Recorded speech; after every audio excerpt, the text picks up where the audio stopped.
Hello to anyone who's watching. My name is Antonina Tosiek, and this year I have a pleasure to interview authors whose books have been published and translated into the new European literary canon by Biuro Literackie.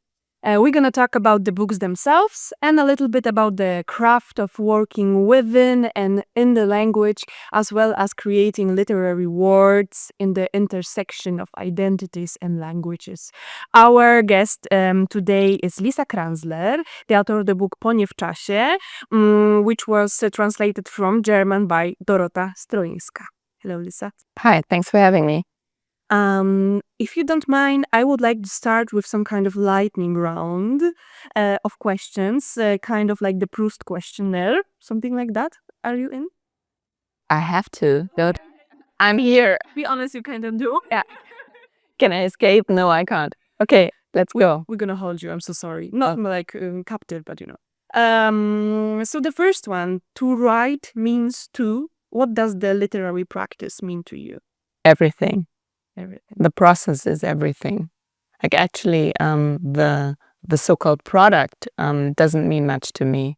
It's the process that I'm in for. Okay. Okay. Does it cost you a lot? Yes, it does. It costs a life. Oh, okay. How long have you been writing the Ponie w czasie?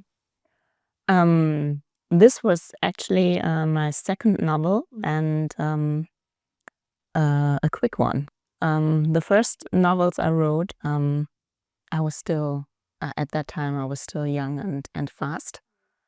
Things changed after that.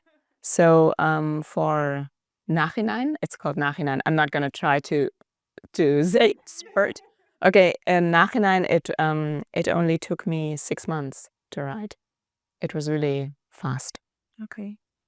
And does the fastness comes from the need of sharing the story, of trying to put yourself out on the paper, or what was making it a fast write for you? Probably, and also it's not, it's not too long. Like after my first novels, like they got longer and longer. Yeah. Like it's not a 600-page novel, so Okay. it doesn't take that much time. Do you think that literature have any responsibility? What is a novel allowed to and what it's not allowed to do? It's allowed to do anything. It's there shouldn't be no boundaries to art. We have enough boundaries in life in general. Society. Yes. And yeah, that's the only rule, no boundaries. Does it have any responsibilities? Maybe truth, even though this is a big word, I know. I mean, we don't know what truth is, maybe, but there is a truth of the moment, I think. And that's what I said earlier, that the process is what counts for me. And within the process, you know whether you're being honest or not, whether you're close to the truth or whether you're hiding something. So while you're writing, while you're in the process, when you think, okay, I'm really letting down my guard and I'm really going all in, Yeah. I'm taking full risk here right now, then I think you're doing the right thing. Yeah, but there can be many different truths. Of course, but in that certain moment when you're in the process, you do know if you're holding back or not. And if you do, then there's something wrong, I think. And I think the responsibility of the author is to really let down your guard. Okay. To make yourself vulnerable in Yeah. ways. Yeah, okay. I write when I feel. What provokes or stimulates your writing process the most? I don't work like that. Like, I think this is a big myth that you have to be inspired or in the right mood or whatever. It's the same with painting. I'm a writer and a painter, and I go to the studio every day and I work. And it doesn't matter whether I'm feeling good or sad or desperate or hyper or it doesn't mean a thing. You go and you work, and that's what it's about. It's not it's a very cliche kind of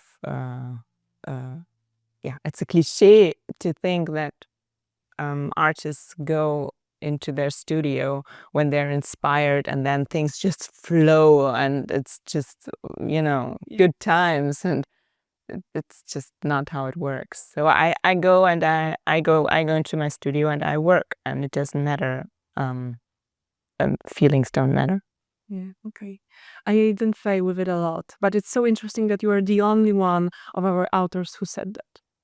They were all trying to, to put more weight on their creative process like that. And I get it, because this is sometimes very much needed to hold yourself accountable, I guess, and to yeah, it's very strongly connected with the truth you were talking about earlier. But yeah, okay. Wow. Discipline beats motivation every time. Every single time. It's a stupid saying, but it's true. It's true. It is. So do you write in your studio? Because I wanted to ask about the space. Where's like your writing process is happening? Do you need a certain space or a certain situation to be able to write? If you're writing as a Yeah, of course. I mean, you do need a room. If it's raining, you can't be standing outside. Is there anything you need in the room specifically? My typewriter. Oh. I don't use modern techniques. Like I don't write with a laptop or anything like that. I very much dislike the digital world. I'm a dinosaur, and I work with Proud one, as I can imagine. I don't know, not proud. It's sometimes I think it's a kind of a disability, because I see all these young people using their phones, and I can't even type with my thumbs, and imagine how slow I am. I'm like using one finger, and it's too big, and I miss the it's terrible. But yeah, I write with my typewriter. I'm super fast. And I've written all my novels with the help of my typewriters. I have more than one. Yeah, that's what I need. I need a place to put my typewriter on, and I write. I don't sit. I need to stand. I do everything in a upward position, standing. Yeah, that's what I need. A place to stand, and electricity for the typewriter. And since I'm a painter too, I need a studio where I can paint and write, because usually my daily routine is I write in the morning, or the first part of the working day is writing, and the second part is painting. It's always been like that, like for the past 20 years. And yeah, that's what I need. And at the moment, I'm very lucky. I have a studio where I have one room where I can write, and a bigger room for painting. It hasn't always been like that. And when you it was okay when I was younger, but after some time, it's hard on the body, to breathe the chemicals from painting, to be in that smell all the time and still have to write. And that's I work with lacquer, which is really toxic. And if you're standing in those mists, in the smell all the time, and you're trying to write, it's well, yeah. As long as you're young, you do it, and you probably also think it's cool. You're like, hey, I'm high on the toxics, and I'm still writing. But after a while, you just you want it to be separate. And I have this right now. So I'm in my studio is beautiful. I enjoy that, and yeah, so that's what I need. Okay. And what about the later stages of working with the editor, for example? Is like the editor putting their comments on a piece of paper, and then you rewrite them on your typewriter as well? Unfortunately, not. Like the first draw, like the first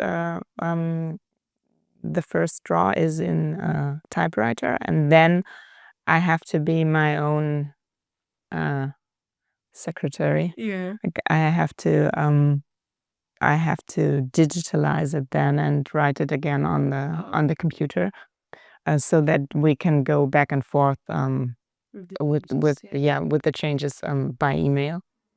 I do that because it would be cool. It would be nice to try that, and I would like that. I would like to just send it, by mail. Yeah. The papers and get them back, and maybe even have it handwritten. But it's you cannot force this upon you cannot force this upon your editor. And also, there are risks involved too, because sometimes things get lost. It's terrible. That actually happens often. Like, I just had a situation where 2 huge paintings of mine, really, and I'm talking huge, like 3 meters by 3 meters, got lost in the mail. Like, I was painting them for a theater production, and they sent them from Switzerland to Belgium, and it got lost on the way. How can something so huge? I have no idea. They were rolled up, and I don't know. They just disappeared, and we have no idea. Like, we are hoping that the insurance company is gonna pay us something, but they're gone. And imagine you're working on a novel, and you're in the final stage, and you've put so much work in it, and then the stuff goes lost in the mail, and that would be, I don't know. It's like the second worst imagination after a fire. After a fire, Yeah. I heard that Hemingway lost his manuscript in a plane or at the airport, something like that, and it was one of his most cherished works, and he lost it. Yeah, that's Oh. yeah, fire. That's really, and to me, like, I also paint on. I only use paper. Like, paper is my only material as for writing and for painting, and so fire is fire and also water, because it's these are the 2 things that shouldn't happen. A flood. One should kind of help the other. No floods, no fire. Okay, and then we're fine. Okay, so the last but not least, on the lightning round, I will stop creating. I will stop writing if I'm dead. because if writing means life, to be alive, then it has to be the other to stop it. Probably, yeah. And I mean, I really do think something, a big part of me would have to die. Maybe there is an afterlife. I don't count that out. Like, I don't count it out. You never know what's going to happen in life. But if I do stop writing and painting, it will be another life. It will be after. I don't know what it's. I cannot imagine right now what this life would be like. It's like, it's really like, it feels to me like thinking about a life after death. You don't have any idea. Like, maybe if you're really religious and you can really believe in heaven, and that you're going to sit on a cloud with your passed away grandmother or whatever, but I'm not sure if this is going to be like that. There's a saying, it's believed it was coined by Ron Barthes. When he was talking to his religious friend, he said, "I really hope you're right." And that hope is kind of, I resonate with that a lot. Maybe that's also the hope we should probably all have. Okay, so you said a lot that you are a painter, you're a graphic and visual artist as well. And your novel felt for me like diving into a series of images, because you write very expressively. You're unafraid of breaking the sequences of very intense emotions as well. I would kind of call it an expressionist writing. When you write, do you see your characters and the spaces? Like, is the vision becoming dominant in your writing process? What do you think about like, do you think that the words and the literature can express different kind of reality? Okay, at first, let me start with there are many different aspects in your question. Okay, so first of all, I feel honored that you're mentioning expressionism because I really like expressionist authors.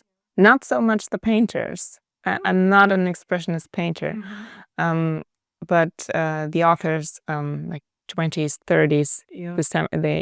um, I really adore some of those writers. So thank you very much for mentioning that. About the images, that's all there is. Like I have visions, dreams, memories, and scenes, movies in my head. And what I'm doing is I'm trying to find words to express what I'm seeing. And I'm trying, but I think this is probably every author's uh, every author aims to, or every author has this ideal to make the reader see what he's seeing. You're actually, I think that's what every author is trying to do, is to get the reader to see something, like to be more of a spectator than a reader. Yeah. You're trying to place a movie in the head of the reader, and that's what you're after, but you're not sure if it's going to happen. So if it does, that's a win. Yeah. Yeah. But I heard of like a imagination exercise that you're trying to imagine an apple, and every single one of us would have a different result. That some of us would have it more symbolic, some of us would have it like the vivid, the structure of the skin and everything, and some people would only have the word actually, because this is how they are thinking about the reality within words and with language. And I have a friend, she's a Polish poet, and she's like always telling me that she cannot see colors when she thinking about her writing. She only sees words. So that's why I wanted to ask you about the differences between what image can express, which maybe word like cannot is not capable of like bringing the weight of the image within the word, of captivating the word in. Yeah, I get that a lot. Like I hear that a lot, that the words cannot express everything and so on. Do you But agree with that? I'm not sure. Okay. It's easy to say yes, of course. The apple, you say apple, and this is just um yeah, this is just a word, and it doesn't express what you just explained, like the colors and the texture and whatever. But I'm not sure because of course apple is a word, but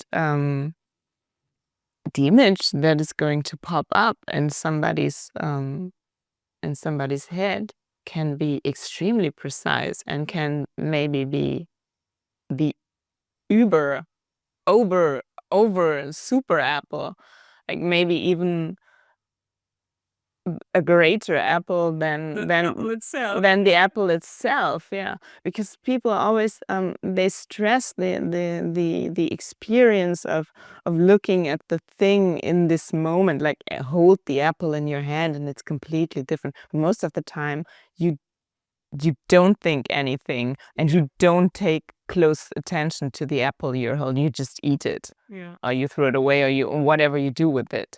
But when I like now that we're talking about apples, I'm pretty sure that right now things are going on and yeah, and you really you start imagining the colors, the texture. You see, your memory becomes active. Yeah.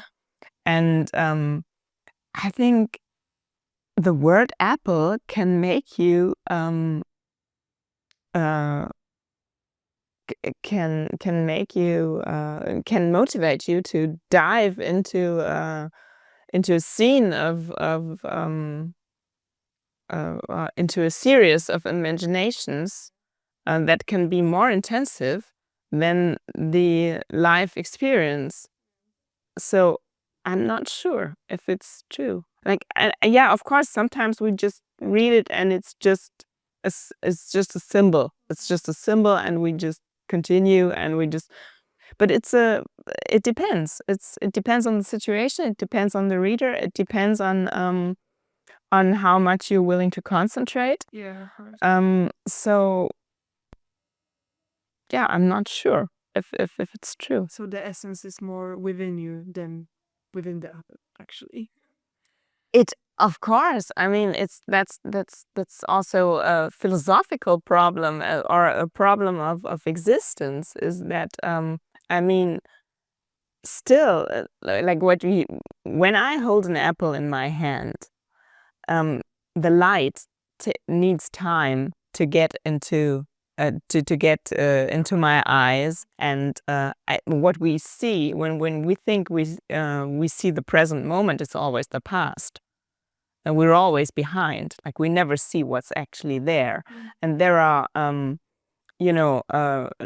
there are signals that are coming from the apple that have to be processed by my brain, and what I'm seeing is what my brain allows me to see.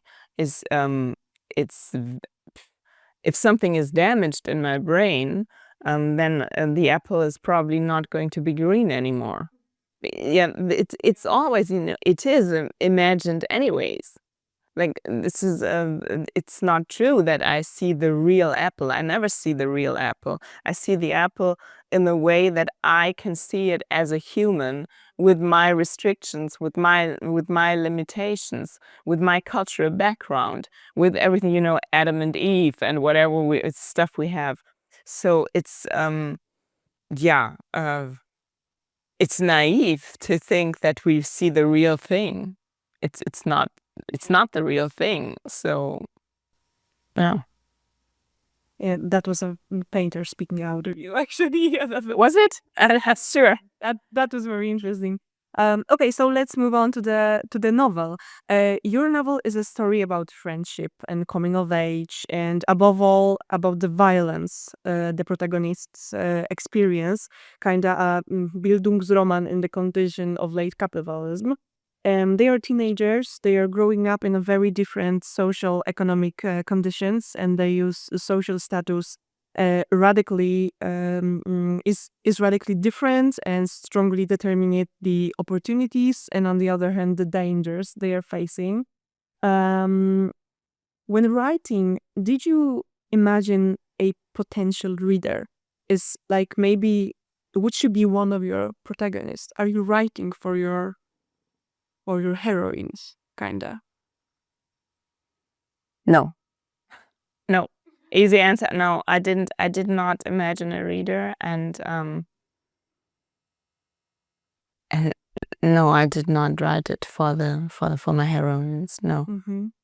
Some writers say that they are kind of writing for themselves when they were, in this case, kind of younger, that this is like fulfilling their need of like getting to know a story, of like kind of taking like asylum in the story that they were needing when they were younger, for example. Is that a case of this book where you kind of imagine yourself being younger?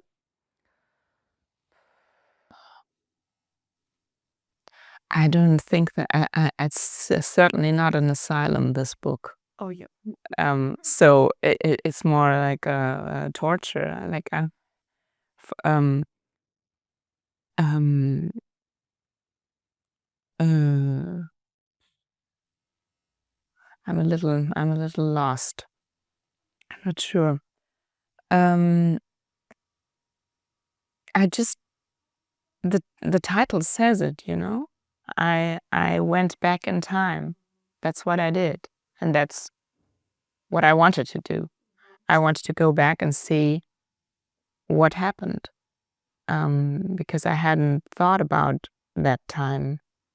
Um, it was very deeply suppressed, like repression. Suppression is repression. I think that's the word.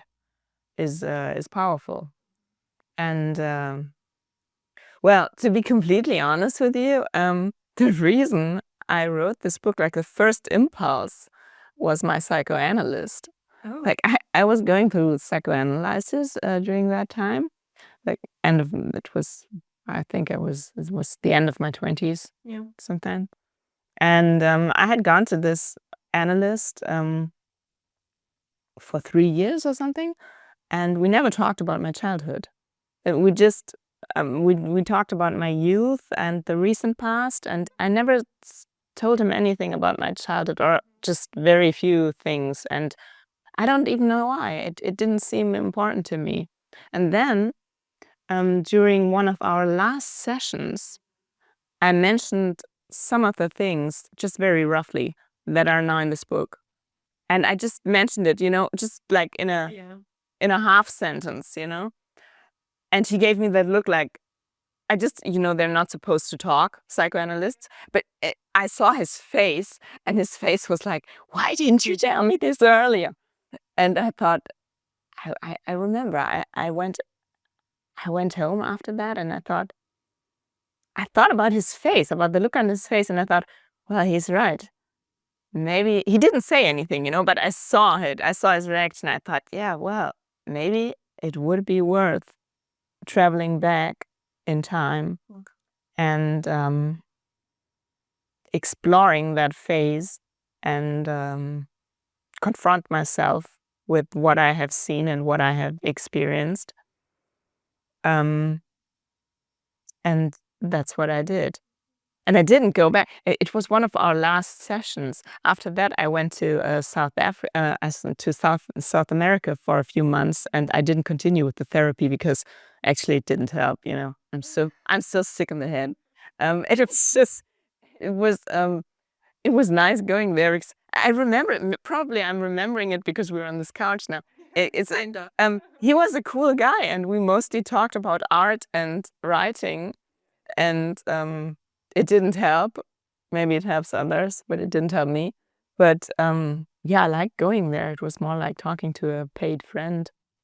Yeah, but this situation is, when you suddenly think, yeah, okay, we never talked about. It never occurred to me. I never thought this was even important. But then when I made that step, and when I really went back in time and confronted myself, I saw those things, and I thought, well, yeah, fuck, this really had an impact on my life. It was huge. Yeah. It was really horrible. There were horrible experiences, because this is not, you have to know, my novels, it's not made up.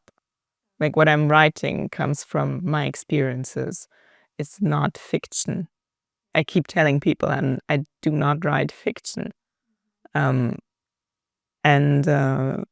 yeah, I hadn't thought about these things for a very long time, and I just thought it's not. I don't know. It's not that important, or it is, but things can be so hidden. So hidden in an extreme way. You can, that's also it amazes me, like this this ability of our brain to repress things that we don't want to see anymore. There are really, like, I don't know if you have this, but I think probably everybody has this. Like, there are really times in our lives that are blacked out. Like, you do black out things. It's like after, it's almost like after, like when you're drunk and you have blackouts. I think there are a lot of things in our brains that are blacked out, and I think it's gonna go above the surface sooner or later. You just need to be ready, kinda. maybe, but sometimes maybe it doesn't. But that's also something in life, that you ask me what's going to happen when I stop writing. Like you don't know how this. Maybe you wake up tomorrow and suddenly something that you have blacked out for 10 years pops up, and your life is different. And it's yeah, life is strange, like and dangerous. Dating is strange and dangerous. Dangerous, yeah. It's a dangerous. So, Also. may I ask, did it help? No. No. Um. Um. I hope it. Maybe it helps others. Yeah, I think that's the idea. that's the idea. It didn't help me, but it. Was that something where you were focused on? Were you like hoping it's gonna help others eventually? Now 10 years later, I'm at that. I'm at a point where I can say that. While I was writing it, I didn't think about that, and my view on writing really has changed over the years. In the beginning, I never thought about things like that, like about a social impact that it could have. But now that you get older and maybe more responsible in a way, or maybe, I don't know, your view changes on things, and now it's more. And now I don't count that out. Now I think it would. It would be awesome if there's somebody out there who needs this, like, who needs to, who is probably, like, you never know. People, maybe there's someone who is in a difficult situation, and needs I don't know, something, needs to feel that there are others who have experienced that too. You're not alone. I think that's why we read books. I think this is all, the word we, this is always difficult, but I can say that the reason I read books is because I'm not alone when I read books.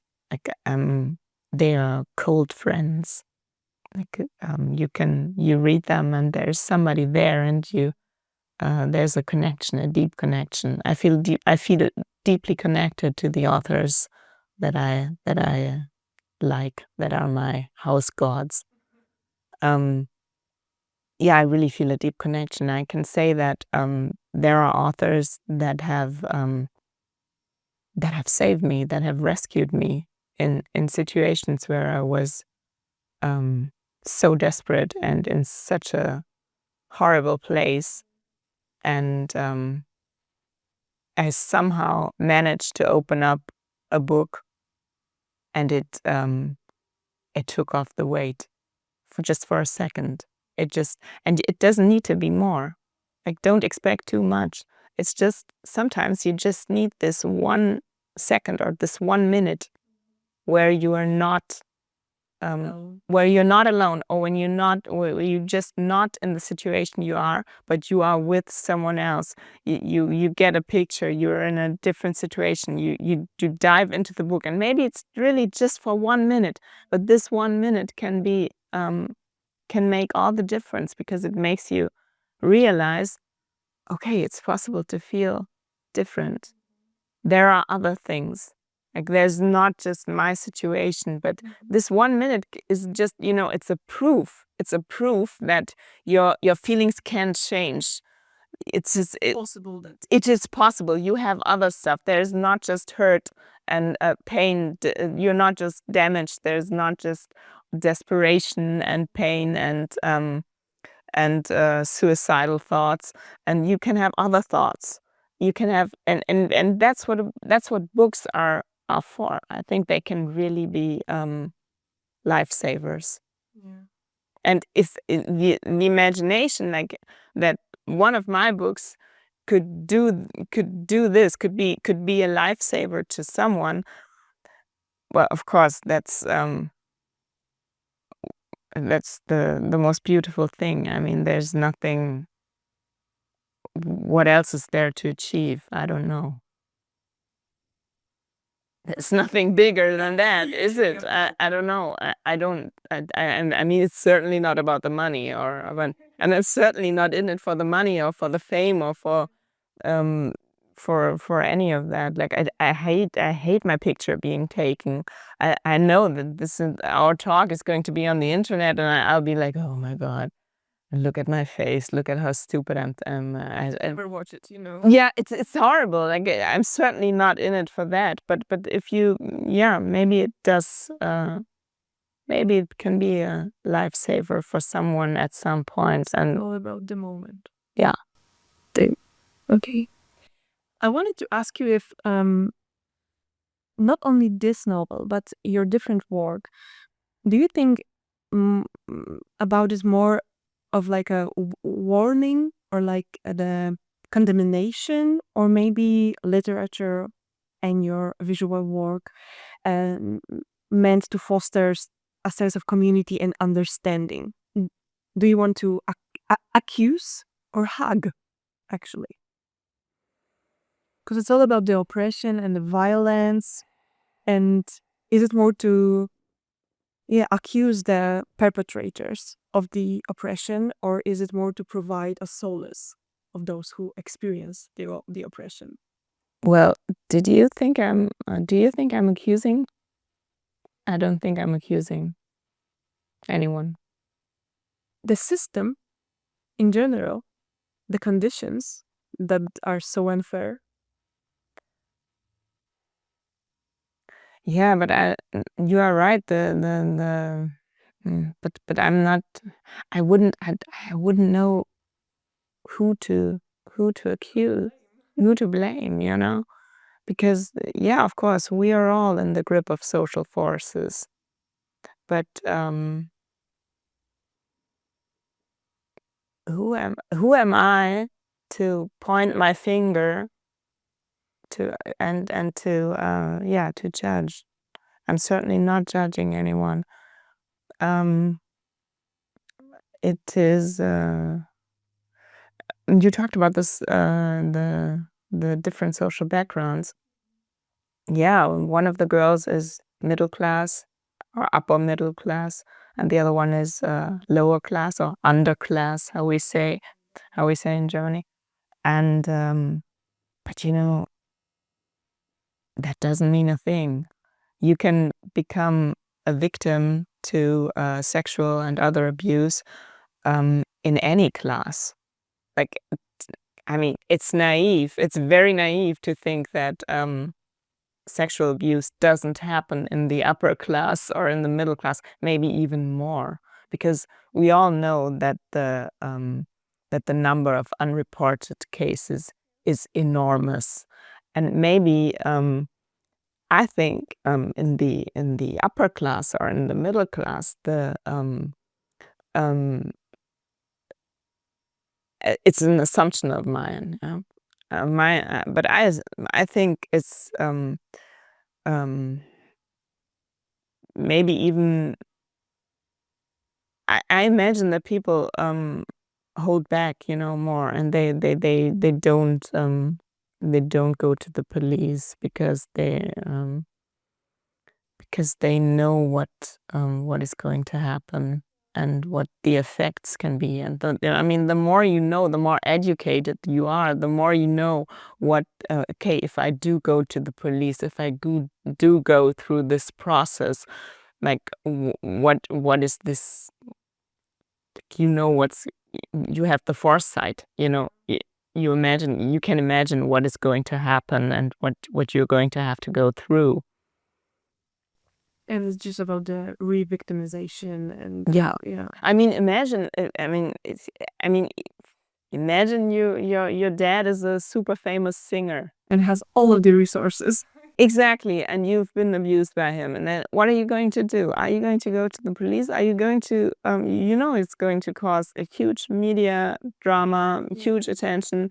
Maybe he has the better advocates. Of course he does. And what is going to happen in the end? Is someone going to believe you? Like, it doesn't. It's not abuse. It's not class specific. It can happen to anyone at any place at any time. And of course the ones who perform it, there are victims and there are perpetrators, but and the perpetrators are victims too. We have to see that as well, because they have their history of violence too. So it's complex. It's complex, and it's not.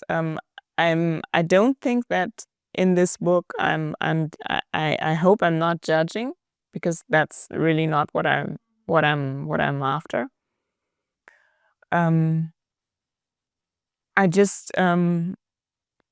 I think I just want to show that it exists. Yeah. And we have to take action. But it exists, yeah. And that's I don't know what to say. To bring awareness. Yeah, bring awareness. And maybe also,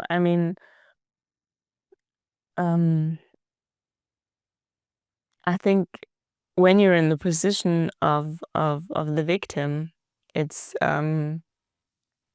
important to not get comfortable in this role of being a victim, because this is also a possibility. It's a possibility of identifying with being a victim and really becoming comfortable, as strange as that sounds.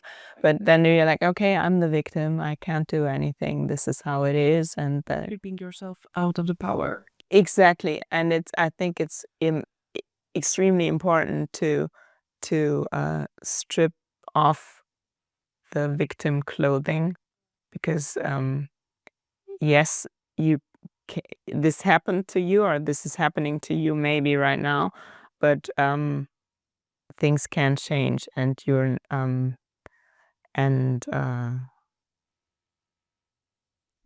there are things you can do. It's it doesn't have to stay like that. Because the moment gonna happen, and maybe you're gonna see that this is like there are other possibilities actually. Yeah. Yeah. Thank you so much, Lisa. Thank you so much for the talk. Lisa Kränzler, the author of the book Po nie w czasie, translated from German by Dorota Strolińska in the series of the New European Canon by Biuro Literackie. Thank you so much. Thank you.